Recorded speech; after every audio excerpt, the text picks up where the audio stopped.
What's going on, Solid Steppers? What's up, Tech the Titans? This is Miss Ward coming to you from somewhere. I don't know where the heck I'm at. Some of these, I'm trying to see what the name is on this rest stop. I'm probably, I don't know, some marker 96, I think. I'm not quite sure off of I-10, but that's irrelevant.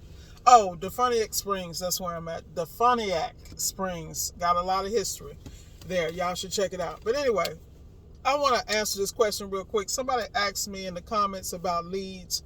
I don't really discuss leads because how I train and coach my people, I coach them in a way that they don't have to come out the pocket for leads, because we build our businesses through strategy. So all the work comes to us and we pick and choose what we want to do. So I'm not going to give you no fake game. Like, yeah, you can go to Google, you can get Angie's List, you can do all this other stuff, man, Thumbtack, Pro Referral, but the reality is, build your business the way you want it to be. The problem with leads is that a lot of the leads people are purchasing, multiple people have access to the leads, so you're not a preferred servicer in the way where those leads are exclusively for you. I know that there's appliance repairman and stuff like that, and they want a nominal fee, a significant fee. So I don't operate that way, nor do any of my businesses or the people I coach, because we structure our businesses in such a way that they are layered and they grow with your skill set, your ability to get the work done, and the amount of territory that you work in or choose to work in. So as far as that leads question, I'm not that person, because I have just seen people get taken advantage when people talk about SEO and leads, because they're dealing with the wrong people. Now, there is a company that if you go to Service Alliance, there are some gentlemen that build websites that truly have true traffic in them, and you should really check them out. So go to Service Alliance, the Service Alliance community, and there's a web company. Unfortunately, guys, forgive me, I don't use them, but I know EJ uses them, and he speaks highly about them. And they're one of the sponsors of our Service Alliance podcast.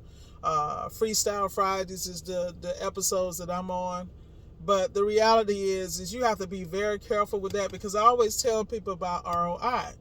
If you are in business and you are not looking at your return on investment, every dollar you spend, and if you're not getting $2, $3, $4 back from that money, it's a problem.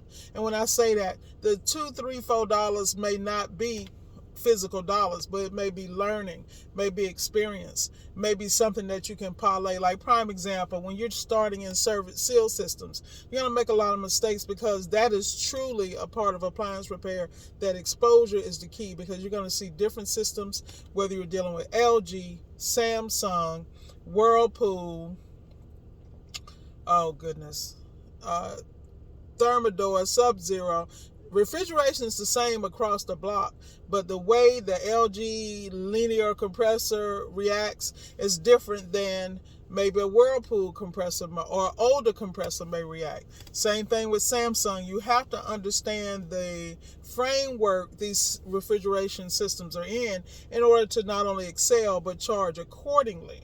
Because there's a reason people don't like working on Samsung and LG. There's a reason people don't like working on Sub-Zero. And what I do is I really push my students and everyone to specialize in difficult areas so that they can charge a premium and they can handpick their customers, to be very honest with you. So as far as the lead question, I'm not the person for that. I'm going to tell you that all day long. I got people that talk about leads, but that's not my business model. My business model is around me and around what the student is capable of doing.